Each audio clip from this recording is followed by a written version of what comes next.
大家好，我是 Ryan， 欢迎大家回到 Ryan 的感恩笔记频道。这一期朋友们会看到一栋我从开放日到拍卖日全程参与的豪宅，同样是位于阿德莱德富人区的 Terrace Gardens。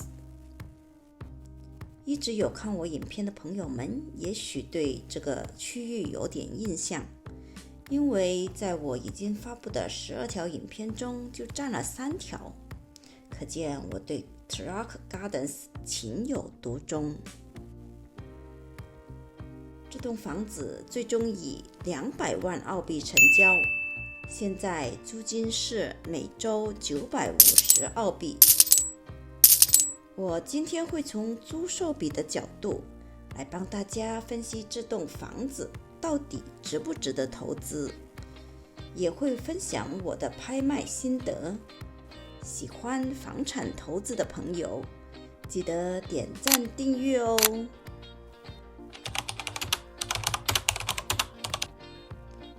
这栋房子是2004年建成的2层独立屋，总面积435平米，建筑面积226平米，拥有4房2卫和3个车位。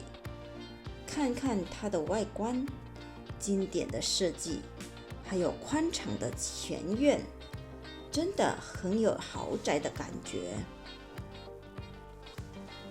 它的历史是这样的：2023年8月1日以169.5万澳币的价格上市，8月19日拍卖，最终以200万澳币成交，产值18%，也就是说卖家赚了30.5万的差价。哇哦！之后这栋房子在9月5日被列为出租，9月27日以每周950澳币的价格租出去了。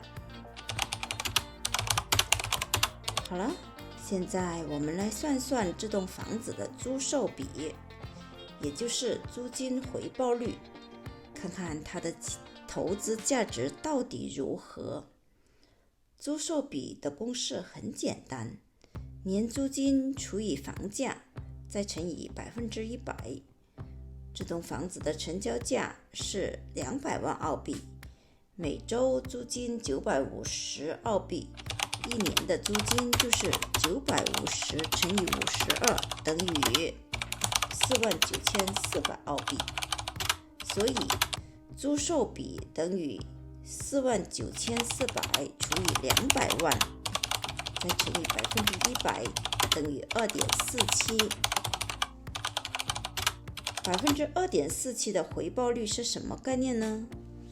在澳洲，特别是像 Terrace Gardens 这样的高端住宅区，房产的租售比通常在2%到3%之间，所以这个数字不算高，但也在合理范围内。不过我们还要考虑其他因素，比如 Terrace Gardens 的房价增长潜力，这里是阿德莱德的高端市区，长期来看房价稳定上涨，所以这个回报率可能对于追求资本增值的投资者来说还是很有吸引力的。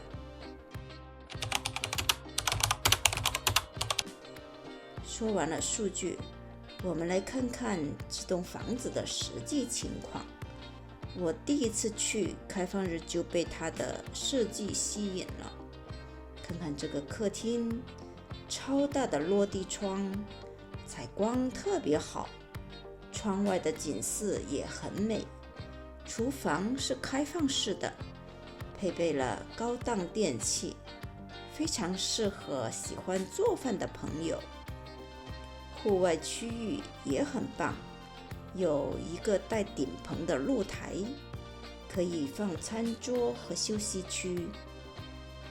夏天在这里喝下午茶一定很舒服。说到拍卖日，我真的是既兴奋又紧张。当天有10几个买家竞争，价格很快就从169.5万抬到了200万。拍卖现场很多华人买家，竞争激烈到剩下最后2组人时，其中一个买家甚至说：“我得不到的房子，你也别想便宜得到。”这句话真的让我感受到华人买家的霸气，也让我觉得中国人真是惹不起啊！最终我没能竞拍成功，真的有点遗憾。但这个过程让我学到了很多，比如如何在激烈的拍卖中保持冷静，以及如何评估房子的价值。总的来说，虽然回报率不算特别高，但考虑到它的地理位置和房价增长潜力，还是很有投资价值的。不过，房产投资还是要根据自己的需求来决定。你觉得这栋房子值不值200万呢？如果你也参加过拍卖，有什么有趣的经历吗？欢迎在评论区和大家分享。别忘了点赞、订阅、开启小铃铛。我们下期再见啦！最后，凤凰扇着翅膀说：“拍卖竞价就像打道馆，你弱他强，只有一方可以胜出。”